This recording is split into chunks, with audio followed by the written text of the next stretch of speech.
പിതാവിൻ്റെയും പുത്രൻ്റെയും പരിശുദ്ധാത്മാവിൻ്റെയും നാമത്തിൽ ആമേൻ. എൻ്റെ പ്രിയപ്പെട്ട സഹോദരങ്ങളെ, നല്ല പ്രഭാതത്തെയും നല്ല ദിവസത്തെയും ഓർത്ത് നന്ദി പറയുന്നു. നല്ല ദൈവത്തിൻ്റെ മുൻപിൽ പരിശുദ്ധ ബലി അർപ്പിച്ചിട്ട് കൊണ്ടിരിക്കുകയാണ്. ഇന്നൊരു വിശുദ്ധനെ പറ്റി ബഹുമാനപ്പെട്ട വൈദികൻ പറഞ്ഞു. ഒറ്റയ്ക്ക് നിന്നപ്പോഴും കർത്താവിന് വേണ്ടി ജീവിച്ചൊരു വിശുദ്ധൻ. ആ വിശുദ്ധനെ പറ്റി കേട്ടപ്പോൾ ഒത്തിരി സന്തോഷം തോന്നി. അപ്പോൾ ദൈവത്തിൻ്റെ പരിശുദ്ധാത്മാവ് എൻ്റെ ബോധത്തിലേക്കും എൻ്റെ ഓർമ്മയിലേക്കും കൊണ്ടുതന്നത് ഈ കത്തോലിക്ക സഭയിലെ പിതാക്കന്മാർ ആരുടെ മക്കളാണ് എന്ന് ചോദിക്കാനാണ്. ചോദ്യം കടുപ്പമാണെന്നോ അല്ലെങ്കിൽ ഇവൻ്റെ വിവരക്കേടാണെന്നോ എന്ത് വേണമെങ്കിലും ചിന്തിക്കാം. ആ കാര്യത്തിൽ എനിക്ക് വിരോധമൊന്നുമില്ല. നിങ്ങൾ ആരുടെ മക്കളാണ്? നിങ്ങളുടെ ആരുടെ മക്കളാണെന്ന് ചോദിക്കുന്നതിൻ്റെ അർത്ഥം ദൈവത്തിൻ്റെ മക്കളെന്ന് പറയാനാണ് ഞാൻ ആഗ്രഹിക്കുന്നത്. ദൈവത്തിൻ്റെ മക്കളാണെങ്കിൽ ദൈവത്തിൻ്റെ സ്വഭാവം കാണിക്കും. സീറോ മലബാർ സഭയ്ക്ക് പറയുന്നത് തോമാസ് ലീഹായുടെ പാരമ്പര്യമാണ്. തോമാസ് ലീഹ യേശുക്രിസ്തു വളരെ സഹനങ്ങളിലേക്ക് പോകുന്നു എന്ന് കണ്ടപ്പോൾ നമുക്ക് അവൻ്റെ കൂടെ പോയി മരിക്കാമെന്നാണ് പറഞ്ഞത്. മരിച്ചാലും വിടില്ല, ജീവൻ വേണേ തരാമെന്ന് പറഞ്ഞ് അങ്ങോട്ട് പോയവരാ. ഇന്നിതാ ഒരുപാട് പിതാക്കന്മാർ ഒരൊറ്റ എണ്ണത്തിൻ്റെ വായിൽ കൊണ്ടുവന്നിപ്പം തുറന്ന് നോക്കണം. എന്താ ഇത്രയും മൗനം നിങ്ങൾക്ക് നല്ലതാണോ? ഇത് ആത്മീയമാണോ? ഇത് പരിശുദ്ധാത്മാവിൽ നിന്നാണോ? നിശബ്ദത വേണ്ടടുത്ത് നിശബ്ദത വേണം, സംസാരിക്കേണ്ടടുത്ത് സംസാരിക്കുക തന്നെ വേണം. വളരെ നാശകരമായ തരത്തിൽ സഭയെ കൊണ്ടുപോയിക്കൊണ്ടിരിക്കുന്നു വിമതന്മാർ. എന്നിട്ട് ഇത്രയും പേരിൽ 5 പേര് പിന്നെ അവരുടെ പക്ഷത്താന്ന് പറയാം. ബാക്കി 34 എണ്ണമെങ്കിലും കാണുമല്ലോ. ഇല്ല, എത്ര ഉണ്ടോ അതൊന്നും ഞാൻ പറയുന്നില്ല. കത്തോലിക്ക സഭയിലെ മുഴുവൻ ബിഷപ്പന്മാരോടുമാണ് ഞാൻ ചോദിക്കുന്നത്. നിങ്ങളൊക്കെ പൊട്ടന്മാരാണോ അതോ ഞങ്ങളെ പൊട്ടന്മാരാക്കുകയാണോ? സഭയോട് ചേർന്ന് നിന്നു എന്ന ഒറ്റ കുറ്റത്താൽ ഞങ്ങൾ ഇന്ന് ക്രൂശിക്കപ്പെടുമ്പോൾ പൈശാചിക ശക്തിയാൽ ആവസിക്കപ്പെട്ടിരിക്കുന്ന വിമതരെ വിളിച്ചിട്ട് ഷൈജു ആൻ്റണിയും അതുപോലെ ജെറാർഡും പോലെയുള്ള ദുഷ്ടജന്മങ്ങളെ വിളിച്ച് നിങ്ങൾക്ക് സംസാരിക്കാൻ സമയമുണ്ട്. സഭയുടെ കൂടെ നിൽക്കുന്നവരെ വേണ്ട നിങ്ങൾക്ക്. നിങ്ങൾ ആരുടെ കൂടെ? ഇതുകൊണ്ടാണ് ഞാൻ ചോദിച്ചത് നിങ്ങൾ ആരുടെ മക്കളാണെന്ന് ചോദിക്കാൻ കാരണം. ഒറ്റയൊരെണ്ണം മിണ്ടുന്നില്ല. മേജർ ആർച്ച് ബിഷപ്പിനെ എന്തിനാണ് നിങ്ങൾ ഈ സ്ഥാനത്ത് കയറ്റിവെച്ചത്? അത് പറയാൻ ദൈവ തീരുമാനമാണ്. അതുപോലെ തന്നെ പലപ്പോഴും ദൈവവചനം നിങ്ങൾ ദുർവ്യാഖ്യാനം ചെയ്യുന്നൊരു കാര്യമുണ്ട്. മിണ്ടാതിരിക്കുക, സമയമാകുമ്പോൾ എല്ലാം വെളിപ്പെടും. മിണ്ടേണ്ട സമയത്ത് മിണ്ടിയില്ലെങ്കിൽ പിന്നെ മിണ്ടാനൊന്നും കാണത്തില്ല. അതാണ് സത്യം. വിവേകത്തോടെ മിണ്ടണം, വിവേകത്തോടെ സംസാരിക്കേണ്ടപ്പോൾ വായടച്ചിരുന്നാൽ.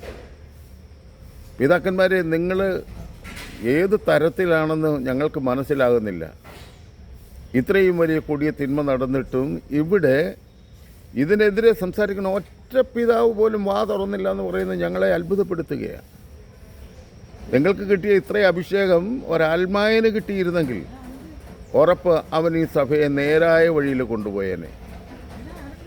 അപ്പം നിങ്ങൾ വെറുതെ മനുഷ്യരെ ബുദ്ധിമുട്ടിക്കാതെ ഞങ്ങളെ എല്ലാം വെറും മോശക്കാരാകാതെ, ഞങ്ങളൊക്കെ പച്ച മനുഷ്യരല്ലേ. ഞങ്ങളുടെ ബലഹീനതയിൽ ഞങ്ങൾ പിടിച്ചു നിൽക്കുന്നത് ബലിപീഠത്തിലുള്ള കർത്താവിനെ കൊണ്ടാണ്. അതൊന്നും നിങ്ങൾക്ക് മനസ്സിലാവില്ല. ഉപ്പായത്തിനകത്ത് കയറി കഴിയുമ്പോൾ നിങ്ങളുടെ പഴയ സ്വഭാവം എല്ലാം പോയോ? നിങ്ങൾക്ക് ദൈവജനത്തോട് കാണിക്കേണ്ട കാരണം വാക്കുകളിൽ മാത്രം ഒതുക്കുന്നു. എന്തുകൊണ്ട് നിങ്ങൾക്ക് ബലിയായിക്കൂടാ? തോമാസ് ശ്ലീഹ മുതലും മുന്നോട്ടുള്ള 12 ശ്ലീഹന്മാരിലും എത്രയോ എണ്ണമാണ് വധിക്കപ്പെട്ടത്. എന്തിനു വേണ്ടി? വിശ്വാസത്തിന് വേണ്ടി. താൻ വിശ്വസിച്ച ദൈവത്തെ ലോകത്തിന് കൊടുക്കാൻ വേണ്ടി ജീവൻ കൊടുത്തു. നിങ്ങൾ ജീവനൊന്നും കൊടുക്കേണ്ടെന്നേ, നിങ്ങൾ തൻ്റെ ഇടം കാണിക്കാൻ, ധൈര്യം കാണിക്കാൻ നിങ്ങൾക്ക് കഴിയാതെ വരുമ്പോൾ സങ്കടമാണ്. ഇങ്ങനെയൊക്കെ പറയാൻ ഞങ്ങൾക്ക് ഒത്തിരി ചങ്കുവേദനയുണ്ടെന്ന്. ചങ്കുവേദന കൊണ്ട് തന്നെയാണ് പറയുന്നത്.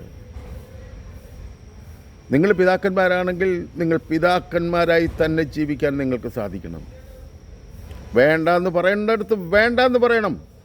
പുറത്താക്കേണ്ടവനെ പുറത്താക്കണം. പിടിവിട്ട് ഞങ്ങൾ പോകുമെന്ന് പറയുന്ന ദുർഗതപുത്രനെ പിടിച്ച് കെട്ടിയൊന്നും അവിടെ ഇട്ടില്ല. അവൻ പോയി അനുഭവിച്ചിട്ട് വരട്ടെ എന്നും പറഞ്ഞ് അവനെ പറഞ്ഞു വിടുകയായിരുന്നു. എന്നാൽ നീ പോയിട്ട് വരാൻ പറയുകയായിരുന്നു. അങ്ങനെ കുറേ എണ്ണത്തിനെ ഒഴിവാക്ക്. ചങ്കുവേദന കൊണ്ടാണ് പറയുന്നത്. ഞങ്ങളെ ഇട്ടുകൊണ്ട് ഈ റോഡ് നിങ്ങളെ ഇട്ട് വലിച്ച് ഒരു പരിശുദ്ധ കുർബാനയ്ക്ക് വേണ്ടി വിഷമിപ്പിക്കുന്ന നിങ്ങളുടെ ഈ നിസ്സംഗത. എന്നോട് പലരും പറഞ്ഞു, കുഞ്ഞുമോ മിണ്ടാതിരിക്കുക. പിന്നെ എന്താ മിണ്ടേണ്ടത്? ഇത്രയും വലിയ നാശം കൺമുമ്പിൽ കണ്ടിട്ട് മിണ്ടാതിരിക്കാൻ പറഞ്ഞാൽ എങ്ങനെ മിണ്ടാതിരിക്കാൻ പറ്റും?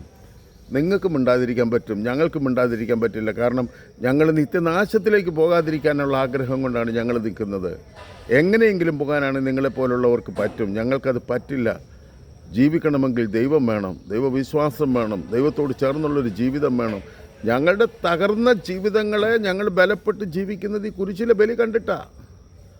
അതർപ്പിക്കുന്ന നിങ്ങൾക്ക് ബോധമില്ലെങ്കിൽ ഞങ്ങളിനി എന്താ പറയേണ്ടത്? ഏതായാലും ഈ കാര്യങ്ങൾ സമൂഹത്തിലേക്ക് പ്രസൻറ്റ് ചെയ്യുകയാണ്. ആരെങ്കിലുമൊക്കെ എല്ലാ പിതാക്കന്മാർക്കും അയച്ചു കൊടുക്കും. എൻ്റെ ഗ്രൂപ്പിലുള്ള സകല പിതാക്കന്മാർക്കും ഇപ്പോൾ തന്നെ ഞാനിത് അയച്ചു കൊടുക്കും. ആരോടും വെറുപ്പും വിദ്വേഷവും കൊണ്ട് അല്ലി പറയുന്നത്. 3 വർഷമായിട്ട് ഈ റോഡ് നിങ്ങൾ ഓടി നടന്ന് ഈ വണ്ടിക്കിടയിൽ കൂടെ ഒക്കെ പോയി എല്ലാ ദിവസവും പരിശുദ്ധ കുർബാന സ്വീകരിക്കാൻ അനുഭവിക്കുന്ന കഷ്ടപ്പാടോർത്തിട്ടായി പറയുന്നത്. അത്രയും കഷ്ടപ്പെടേണ്ട കാര്യമില്ലാതിരുന്നിട്ട് തിന്മയ്ക്ക് നിങ്ങൾ മിണ്ടാതെ നിന്ന് തിന്മയുടെ സൈഡ് പിടിക്കുന്നെന്ന് പറയുന്നില്ല. എങ്കിലും നിങ്ങളുടെ നിശബ്ദത തിന്മ വളരാനുള്ള കാരണമാക്കി തീർത്തില്ലേ?